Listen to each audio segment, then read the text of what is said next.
এই মায়ের কোল হারা সন্তানগুলো এবং চক্ষু হারানো পঙ্গু হওয়া এইটা আমরা বৃথা হতে দেব না। এবং জুলাই সনদকে আমাদের আইনি ভিত্তি এটা আমাদের নিশ্চিত হতে হবে। তারপরে আমাদের নির্বাচন বলেন যাই বলেন এটা আমাদের জন্য কোনো ফ্যাক্ট না। যে জুলাই এবং 5ই আগস্ট 2024 যে গণ অভ্যুত্থান, এত হাজার মায়ের কোল খালি হলো, সন্তান হারা হলো, অনেকে পঙ্গু হলো, চক্ষু হারালো, আমাদের একটা আশা আকাঙ্ক্ষা নিয়েই কিন্তু আমরা মাঠে ছিলাম। সেখানে আমাদের মৌলিক বর্তমানে যে অন্তর্বর্তীকালী সরকার রয়েছে তাদেরও মূল দায়িত্ব কর্তব্য প্রধান উপদেষ্টা বলেছেন যে এখানে মৌলিক সংস্কার হবে, এরপরে দৃশ্যমান বিচার হবে, তারপরে জাতীয় নির্বাচন হবে। এইটা করতে গিয়ে ঐক্যমত্য কমিশন তৈরি হয়, সেখানে সব দল ওখানে আলোচনা মাসব্যাপী করে, সেই মাসব্যাপী করার পরে একটা জুলাই সনদ তৈরি হয়েছে। এখন আমরা যে নির্বাচনটা করতে যাচ্ছি ফেব্রুয়ারিতে, এটাও কিন্তু আইনি বৈধতা পাবে কিন্তু জুলাই সনদের উপরে, আইনি ভিত্তির উপরেই ভিত্তি করে। সেখানে জুলাই সনদটা যদি আইনি ভিত্তি না পায় সেখানে নির্বাচনও কিন্তু বৈধতা থাকবে না এবং অন্যান্য সরকারও কিন্তু বৈধতা থাকবে না। আর আমাদের তো আপনারা জানেন বর্তমান যদি সংবিধান এটা বহাল থাকে তাহলে নিয়ম অনুযায়ী 29 সাল পর্যন্ত তো আওয়ামী লীগ এখন পর্যন্ত ক্ষমতায়। তো এখানে আমাদের মূল গুরুত্বপূর্ণ বিষয় হলো জুলাই সনদের আইনি ভিত্তি পাওয়া। তা সেখানে যদি ঐক্যমত্য কমিশন সেখানে জুলাই সনদের আইনি ভিত্তির ব্যাপারে আমরা ঐক্যমত পোষণ করেছি, বিএনপি সহ সবাই, যে গণভোটের মাধ্যমে এটা আইনি ভিত্তি দেওয়া, সেখানে সময়কাল নিয়ে সেখানে দ্বিমত তৈরি হয়েছে। আমরা চাইতেছি এটার গুরুত্ব আলাদা হওয়া উচিত। এই জন্য আগে যদি গণভোট হয়, আইনি ভিত্তি হয়, তারপর জাতীয় নির্বাচন তার ভিত্তিতে হয়, তাহলে সেখানে কোনো প্রশ্ন থাকে না।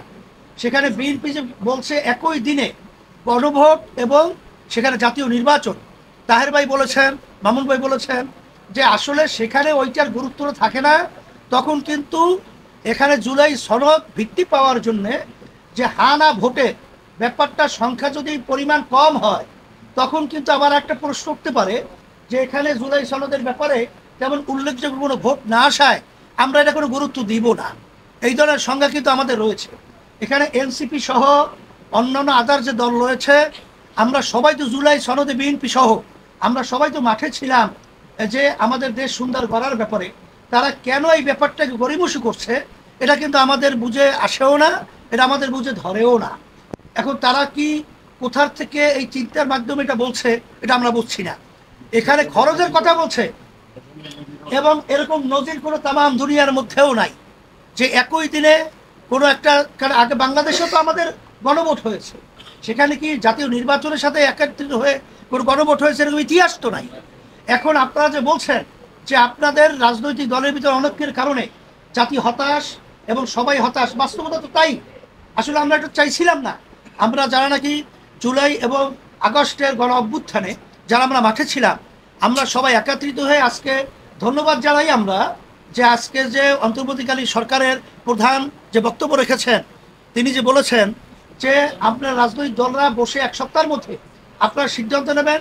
আমি বিএনপি সহ সমস্ত রাজনৈতিক দলকে, বিশেষ করে জুলাই অভ্যুত্থানে যারা আমরা মাঠে ছিলাম, আমরা সবাই একত্রিত হয়ে বসবো, এটা আমি সকলকে আহ্বান জানাচ্ছি।